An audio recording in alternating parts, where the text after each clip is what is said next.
nem todo mundo sabe disso, né? Mas por boa parte do início da sua trajetória intelectual, você teve uma admiração, esteve mais perto do trotskismo. Eu não sei se seria justo dizer que você era um trotskista, eu acho que não, mas você admirava, estudou muito Trotsky, etc. Como é que dá esse movimento de você ser um admirador de Trotsky, ser um estudioso de Trotsky, e alguns anos depois você está sendo chamado publicamente de stalinista, né? Veja, eu me considerava trotskista, sim. Eu me considerava trotskista.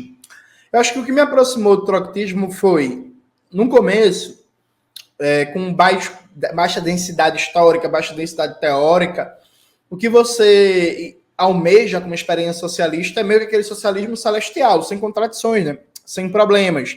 E aí, Trotsky sempre foi vendido na literatura que eu tive contato como o exato oposto do Stalin. Então, tinha autoritarismo no stalinismo. Trotsky era o defensor da democracia proletária plena. Tinha repressão à liberdade artística, criativa. Trotsky era um defensor pleno da liberdade criativa no socialismo. E por aí vai. O que me fez afastar do trotskismo foi, curiosamente, a leitura da trilogia do Isaac Deutscher, né? O Profeta Armado, o Profeta Desarmado e o Profeta Traído, que são, inclusive, livros muito bons. O Isaac Deutscher era um historiador fantástico.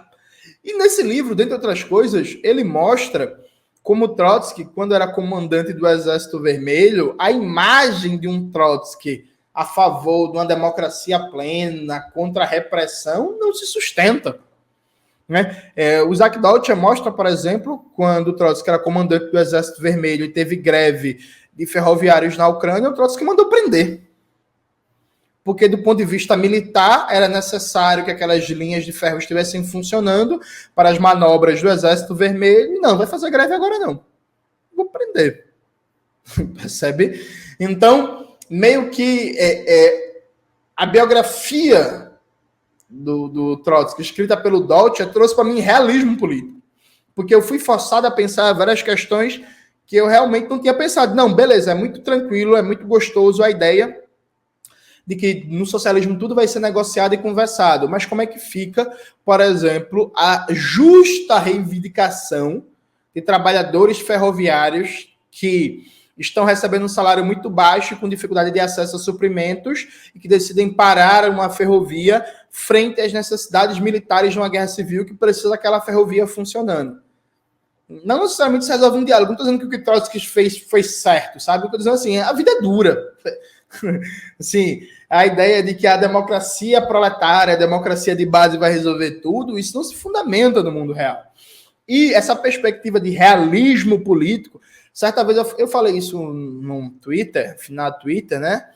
As pessoas até hoje pegam esse post, eu deixei lá, não apaguei não, para me atacar, quando eu falo que eu gosto muito de um realismo político revolucionário. Para quem não sabe, quem fala isso é Gramsci. Gramsci, ele fala que a Revolução Russa deu ao marxismo, né, uma nova leva de estadistas revolucionários. Gramsci, nos cadernos do Cássio, atenção, viu, gente? Gramsci é muito lido, mas é muito comentado, mas eu preciso ler. Gramsci, nos cadernos do Cássio, ele fala várias vezes sobre diplomacia, sobre política externa, sobre exército, sobre marinha, sobre como pensar uma burocracia de Estado eficiente, dentro da perspectiva socialista. Gramsci reivindica e formula, atenção, Gramsci formula sobre a categoria do estadista revolucionário. Estadista revolucionário. E ele pensa, inclusive, o Partido Revolucionário como um produtor de estadistas revolucionários para o momento que a gente vai conquistar o poder. Né? E a gente, inclusive, a gente até fala isso, mas às vezes não percebe. Quando a gente fala assim, não, um partido de quadros que seja capacitado para a conquista e garantir o poder. A partir de quadros, o que a gente está dizendo é que a gente quer formar uma geração de estadistas, potencial. É isso que a gente está falando. Né? E aí, quando você fala de poder, o poder tem certas regras. Não importa se socialista ou capitalista, mas o poder tem certas regras. Por exemplo, uma das regras do poder. Você precisa garantir elemento de segredo de Estado frente às suas capacidades de defesa e dissuasão. Não dá para você deixar em aberto para quem quiser saber qual é a situação do seu sistema de defesa. Isso não importa se o país é socialista ou comunista. Isso é a regra indelével. Sabe? Isso, enquanto existe imperialismo no mundo, isso não vai mudar. Né? Numa situação também de enfrentamento com o imperialismo, você não pode, por exemplo, deixar prosperar movimentos separatistas. Como é que...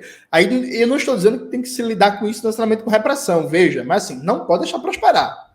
Rosa Luxemburgo, né, também muito comentada e às vezes dá a impressão de pouco lida, defendia naquele famoso texto sobre a Revolução Russa, que ela não publicou em vida, que os bolcheviques deveriam esmagar com mão de ferro, com punho de ferro, é o termo que ela usa, os movimentos separatistas ali nascentes, os movimentos nacionalistas, na verdade, não separatistas, os movimentos nacionalistas, né? Ainda bem que os bolcheviques, inclusive, não seguiram o conselho da Rosa Luxemburgo ali naquele panfleto que ela escreve, né?